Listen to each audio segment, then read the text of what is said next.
Ava was the kind of student who slipped into her seat at the back of the classroom, hoping no one noticed her. Short and slight, with large, cautious eyes, she was nearly invisible in the hallways. She spoke in whispers, if she spoke at all. Most of her classmates knew her name only because the teacher called roll, and even then, Ava's soft spoken here was barely audible. Yet, despite her quiet nature, she was an avid observer. She didn't miss how friends teased each other in hushed tones. She picked up on the heartbreak in a classmate's eyes after a difficult test day. Ava listened to people's stories not because she was nosy, but because she cared. That empathy, hidden behind her timidity, had started to define who she was on the inside. She longed to connect with others, but her anxiety prevented her from finding the right words. Freezing under pressure was more comfortable than putting her thoughts on display. The prospect of addressing her classmates could reduce Ava to trembling knees and sweaty palms, a response that felt almost automatic. As soon as she pictured all those eyes on her, her heart pounded in her chest like a marching band drum. It wasn't that Ava didn't have anything to say. She had plenty, but every time she even imagined speaking in front of others, it felt as if someone had placed a weight on her lungs, leaving her short of breath. She tried to console herself with the idea that she'd never have to do something on stage. But life has a way of surprising people at the most unexpected moments. One crisp morning in late fall, Ava's homeroom teacher, Miss Kelly, announced that the school board had approved a new pilot project, Voices of Compassion. Each student would have to deliver a 3-minute speech to the entire grade. The event was meant to highlight empathy, understanding, and unity among the student body. When Miss Kelly first shared the news, the class erupted in chatter. Some were eager to show off their oratory skills. Others viewed it as a chore. Ava, on the other hand, sat frozen. She swallowed, feeling her stomach tighten into a knot. 3 minutes of speaking in front of the grade might as well have been hours. She could barely manage a short presentation to her own homeroom, let alone the entire grade. During lunch that day, Ava slumped in her seat in the cafeteria, quietly picking at her salad. Even the comfort of quietly listening to her classmates felt adulterated by her fear of what was coming. She overheard bits of conversations around her. "I'm going to rap my speech," someone joked. Another classmate mused, "I'm going to show them how to project from a stage. My mom's an actress." Whispers rippled through the tables about comedic speeches, dramatic monologues, and experimentations with visual aids. Simply imagining other students conquering the stage made Ava feel more anxious, a reminder of her own perceived shortcomings. After school, she lingered in the classroom, hoping to talk to Miss Kelly alone. Gathering all her courage, Ava cleared her throat and stepped closer to the teacher's desk. Miss Kelly peered over the rim of her glasses with a gentle smile. "Oh, Ava," she said kindly. "Did you need anything?" Ava struggled to form the words to express her dread. She could have asked for an exemption. Maybe Miss Kelly would understand how debilitating stage fright could be. But as she read the encouragement in her teacher's eyes, Ava found herself oddly reluctant to ask for a way out. The teacher's trust was calming, and she sensed Miss Kelly's belief that every student's voice mattered. So instead, Ava simply nodded and said, I'm worried about the speech, Miss Kelly." The teacher reached out and squeezed her arm lightly. "It's all right to be nervous," Miss Kelly replied. "We have a few weeks to prepare. I promise you're not alone in this." For the next several days, Ava tried to avoid thinking about the looming public speaking requirement.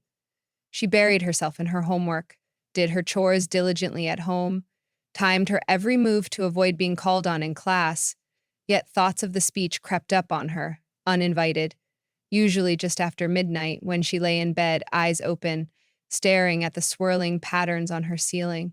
Each time she'd consider what to say, she'd discard the idea before it fully formed, second-guessing its worth. Her anxiety convinced her that no one wanted to hear from someone who never raised their hand. One afternoon, while sweeping up spilled glitter in the art room for her extracurricular service requirement, Ava accidentally overheard two classmates, Mia and Harriet, discussing their speech topics. "My mom told me to speak about bullying," Harriet said, "but I'm not sure I want to talk about it. It's too personal." Mia tossed her hair back. Yeah, sometimes personal is powerful, she suggested sympathetically. Their interaction made Ava pause. Harriet, typically bold and outspoken, was showing vulnerability. Mia, known for her fierce sense of humor, was offering support. If students like Harriet and Mia were willing to share personal stories, even painful ones, maybe Ava could find a way to open up too. It occurred to her that she might use her empathy as a guiding light, speak from the heart. Perhaps it wouldn't be so terrifying if the words felt meaningful. That evening, she closed the door to her bedroom and took a deep breath. She pulled out a notebook, the crisp pages reflecting the light of her small desk lamp. The first moments were excruciating. She hovered her pen over the page, mind a whirlwind of half-formed thoughts. But after a few hesitant false starts, she jotted down ideas and occurred to her something about compassion, about how people's differences might bring them together. She found herself recalling everyday interactions, a quiet exchange between two classmates, someone offering a comforting word on a bad day, a friend giving a lunch snack to someone who'd forgotten theirs. Her pen moved more confidently across the paper then, describing the beauty she saw in her classmates when they reached out to each other. It reminded her of stained glass windows. Each individual piece was unique, but when put together, they formed something brilliant and whole. Yet her hand trembled at the thought of reading these words in front of others. She had poured her heart into her notes, unearthing reflections that were usually kept private. Her writing touched on how a simple act of kindness could transform a person's entire day. At one point, she set her pen down and pressed her hands to her cheeks, which burned with emotion. She wasn't sure if she was capable of speaking with the same passion out loud. Still, she told herself, the speech was a chance to share a piece of herself. Perhaps letting her classmates see even a fraction of her heart was worth the risk of embarrassment. The next school day, Miss Kelly announced that the speeches would be delivered in exactly 2 weeks. We'll do some exercises in class to help, the teacher explained, and I want everyone to form small practice groups to build confidence. Volunteer or recruit a few classmates you trust. We'll spend some time before the big day rehearsing. Ava felt a shot of panic at the idea of a practice group. Whom could she possibly ask? She usually kept to herself. But as the class buzzed with chatter, she noticed Harriet wave at her from across the room. Mia stood beside her, the both of them wearing friendly smiles. Do you want to practice with us?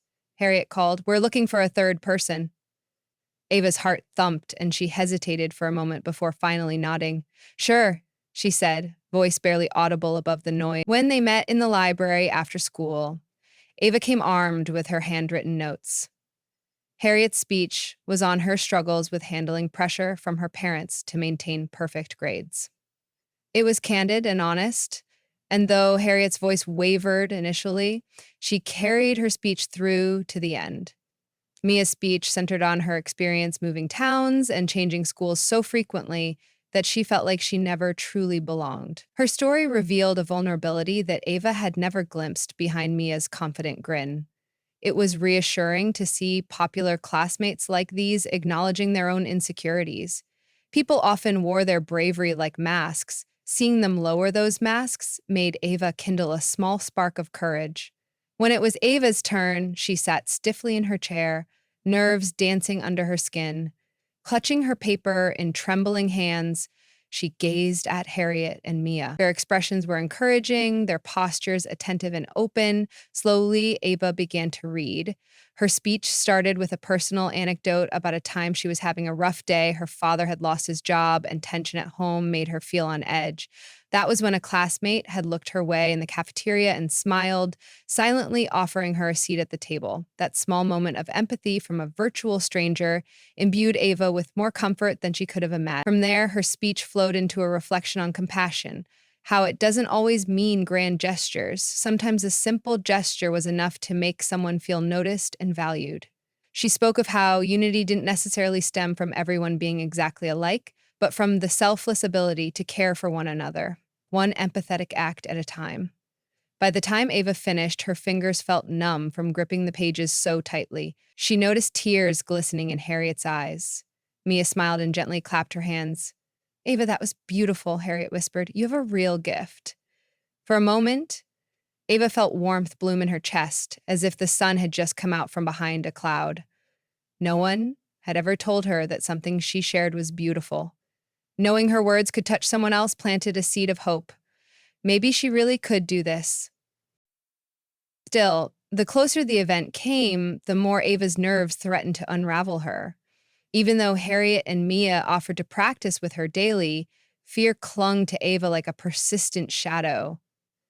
She tried deep breathing exercises, imagining the audience in their pajamas, as Miss Kelly had once suggested. But the trick never quite worked for her. She worried that her voice would falter, or she'd forget her lines, or worse, she'd freeze in front of everyone and fail the assignment. Each evening, she'd refine her speech, rereading it until she nearly had it memorized. She'd practice in front of her mirror, attempting to meet her own eyes without trembling. Occasionally, she managed it. Other times, she could barely say her opening line. Progress didn't come in a steady stream, but in hesitant increments. 3 days before the big day, Miss Kelly arranged an in-class rehearsal so every group could show their progress. When Harriet got up front, she stumbled over some words, but after a supportive round of applause, she finished strong. Mia gave her portion with more ease that day, though Ava noticed small breaks in her voice whenever she mentioned leaving loved ones behind. Then Miss Kelly called Ava's name. She stood up, legs shaking, and carefully unfolded her speech at the front of the class. A hush fell over the room. Ava glanced around at her curious classmates, some openly bored, others whispering among themselves. She took a breath and started reading. Her voice came out shaky. She tried to focus on the text, ignoring the nervous flush creeping up her cheeks. When she reached the anecdote about the classmate in the cafeteria who smiled at her, she felt her throat close up. The memory was so vivid, so raw. It was as if the heavy weight of expectation lingered in the air, ready to pounce on any show of weakness. She faltered, pausing to steady her breath. For a fleeting second, she thought about apologizing and sitting back down, but as her eyes scanned the rows of desks, she spotted Harriet and Mia, their expressions unwaveringly encouraging. Ms. Kelly nodded kindly at her, as if rooting for her to keep going. So she swallowed, clenched her shaky hands, and pushed on until she reached the final line. Her class erupted in applause. Ava was mildly stunned. She had actually made it through. After class, a few classmates approached her as they packed up.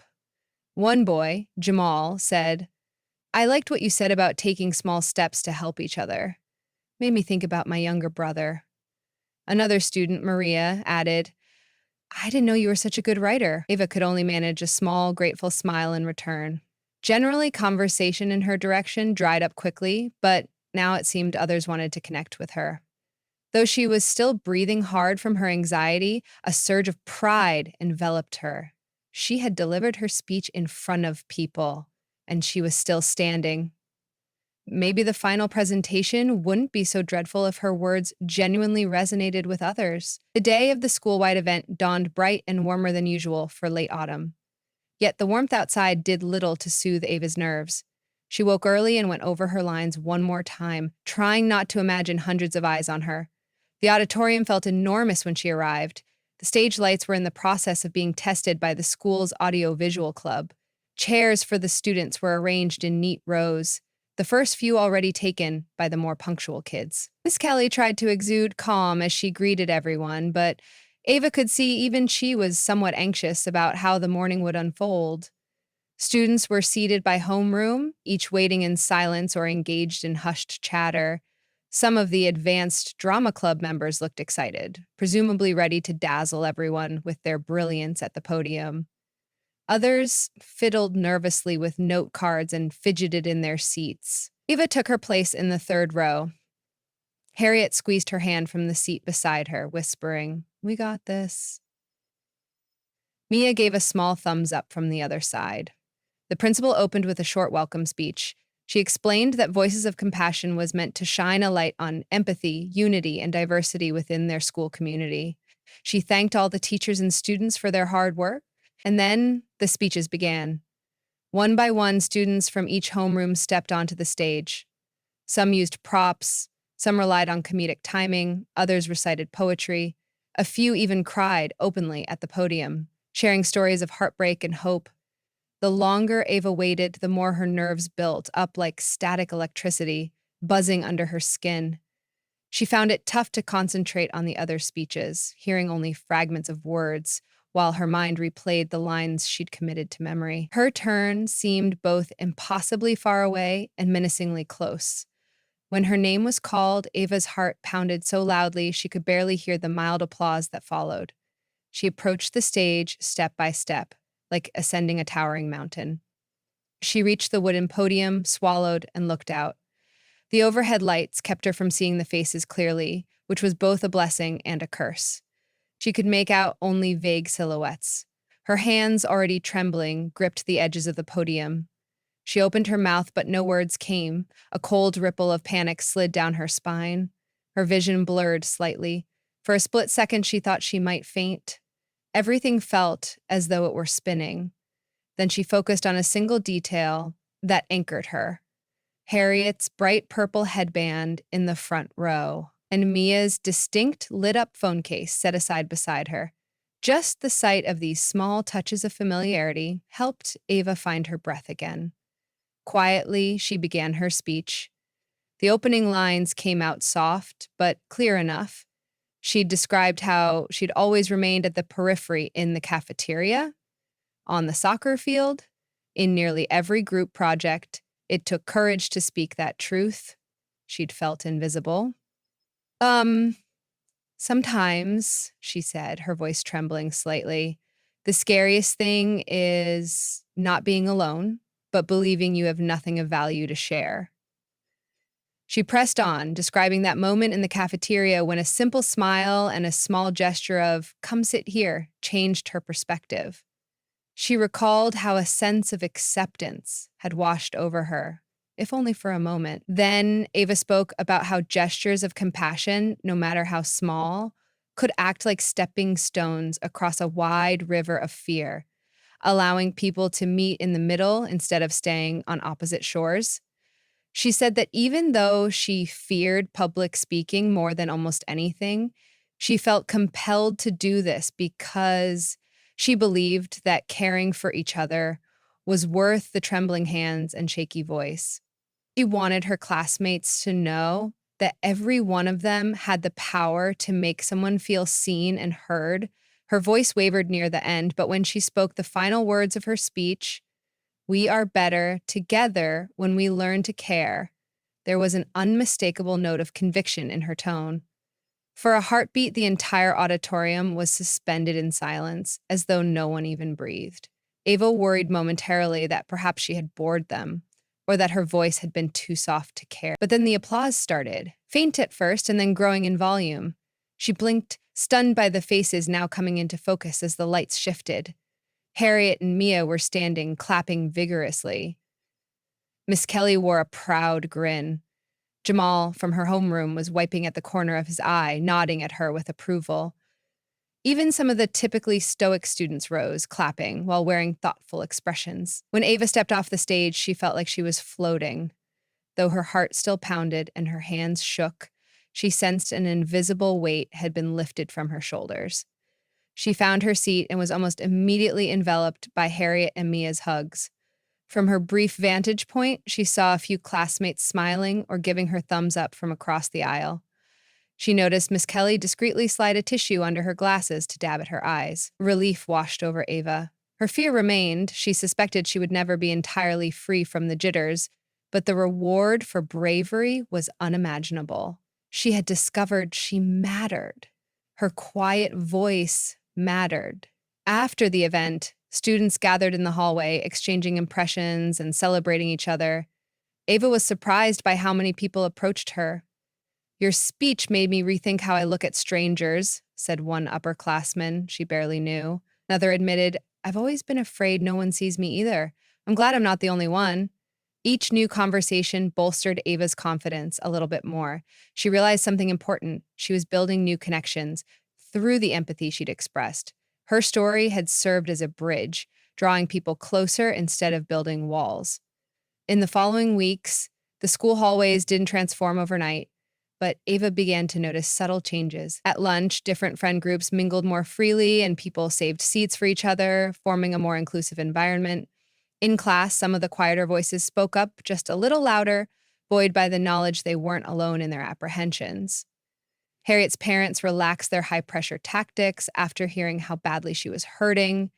Mia started inviting new students to her table, helping them find a sense of belonging. Ava found herself warmly added to group messages, included in impromptu hangouts, and asked for input on class projects. She still struggled sometimes. New social situations could knock the air out of her, but she carried something new in her heart, pride in her own progress. Prince Kelly, seeing Ava's transformation, decided to give her the role of co-coordinator for a small volunteer program, encouraging her to continue cultivating her newfound leadership skills. While Ava's initial instinct was still to shy away, she recognized the importance of testing her wings.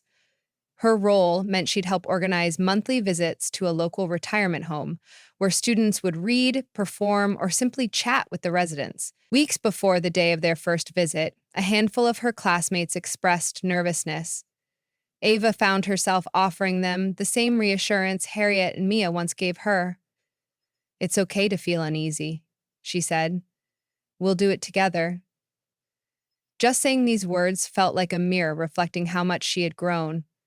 She was proof that even the most timid voices could ring out loudly when fueled by compassion and the desire to make a positive difference. Gradually, her classmates came to see Ava as more than the quiet girl in the back. She wasn't the loudest or the most flamboyant, but her presence had become a steady influence, a supportive hand whenever someone needed an ear to listen or a gentle smile to lean on. Throughout, her anxiety still flared at times, reminding her of how vulnerable it felt to face a crowd's attention.